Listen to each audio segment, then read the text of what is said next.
നമുക്ക് മനസ്സിലാക്കാം. ഞാൻ പറഞ്ഞ ഉദ്ദേശം ഇതാണ്, ഈ ക്വാളിറ്റേറ്റീവ് സിറ്റുവേഷൻസ് വരാം. ഈ ക്വാളിറ്റേറ്റീവ് സിറ്റുവേഷൻസ് വരുമ്പോൾ നമുക്ക് ഇങ്ങനെയുള്ള സിറ്റുവേഷൻസ് നമുക്ക് ഉപയോഗിക്കാൻ സാധിക്കുന്നതെന്ന് പറയുന്നത് ക്ലിയർ ഞാൻ പറഞ്ഞിട്ടുള്ള rank കോറിലേഷനാണ്.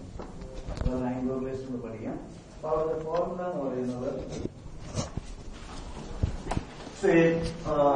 that is rank correlation is equal to 1 minus 6 sigma d square divided by n into n squared minus 1. This is the formula.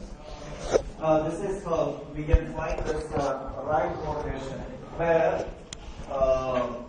D എന്ന് പറയുന്ന റാങ്ക് ഡിഫറൻസ് ആണ്. രണ്ട് ജഡ്ജ് സമീപിക്കുമ്പോൾ അവർ കുറെ വാല്യൂസ് കൊടുക്കുന്നത് 10 5 മാർക്ക്, വേറൊരാളുകൾ 10 4 മാർക്ക് ആയിരിക്കും കൊടുക്കുന്നത്. അപ്പൊ അത് നമ്മളുടെ ഡിഫറൻസ് ആണ്, റാങ്ക് ഡിഫറൻസ് എന്ന് പറയുന്നത്.